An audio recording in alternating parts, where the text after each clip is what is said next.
There, loyalists to late Muammar Gaddafi have retaken one of their former strongholds, Bani Walid, as clashes spread across the country. Let's talk to Ali Al-Kashi. He's witnessed NATO's campaign for himself in Libya. He's joining us on the line from Manchester. Ali, thanks for being on RT. It's good to see you.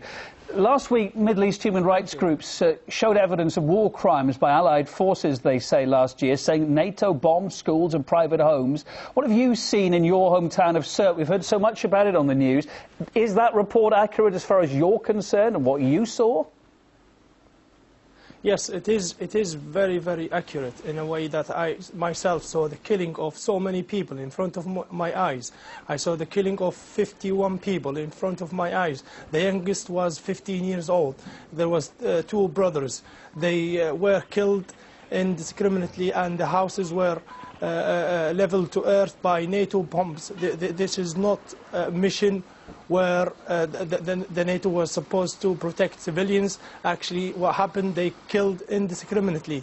They interfered in Libya, and they are war criminals. They should be brought to justice if there is any justice left in this world. I urge China and Russia, the moderate countries, to interfere in Libya and stop the killing of people. They are trying to say that anybody who opposes these thugs as loyalists to Gaddafi. Gaddafi died 3 months or 2 months ago, and they still use this propaganda to tell anyone that opposes them that they are loyalists to Gaddafi. Gaddafi died, and these people are Libyans.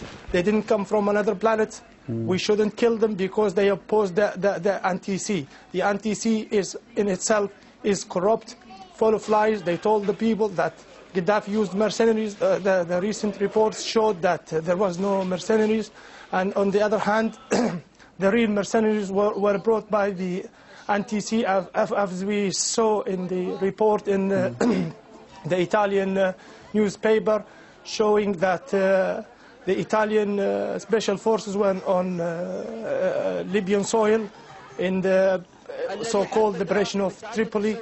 Actually, it wasn't the liberation, but it was the occupation, occupation of Libya. Just briefly, give me your thoughts, briefly if you can, because a couple of things I wanted to ask you. Your thoughts about the NTC. You have no faith in them, no? There is no faith. Actually, when you start a revolution, if you're telling me that this revolution was supposed to be for the sake of the poor people, for the sake of fighting corruption, there is more corruption now in Libya that have never been before. There is more killing in Libya. That the killing of people now in these 2 months that the NTC been in power is far away from what Gaddafi has done in 42 years.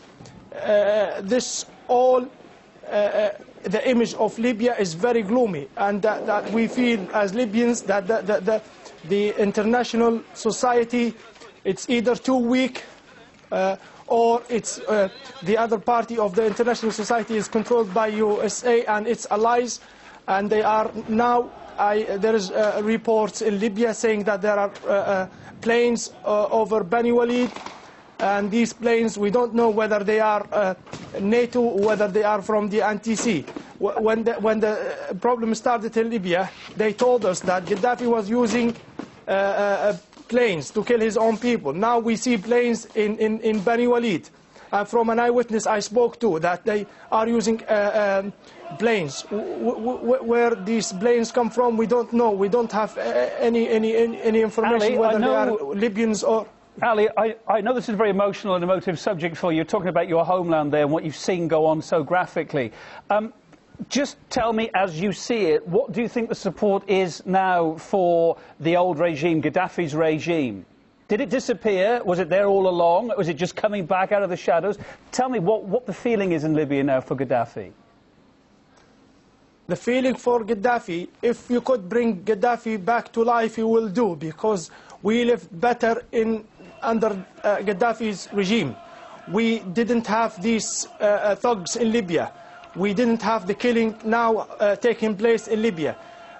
We didn't have the interference. We were an independent country. We did have our own choice. If there is freedom of choice now, they are talking about freedom, it's their choice to stand whether with Gaddafi or against Gaddafi. Those people, if they are with Gaddafi, it's their choice. You cannot kill them because they are with Gaddafi. They are human and they are Libyans. Firstly, you told me they are mercenaries. No, they are not mercenaries. They are Libyans from Bani Walid. It's a big tribe in Libya. It's Warfella tribe.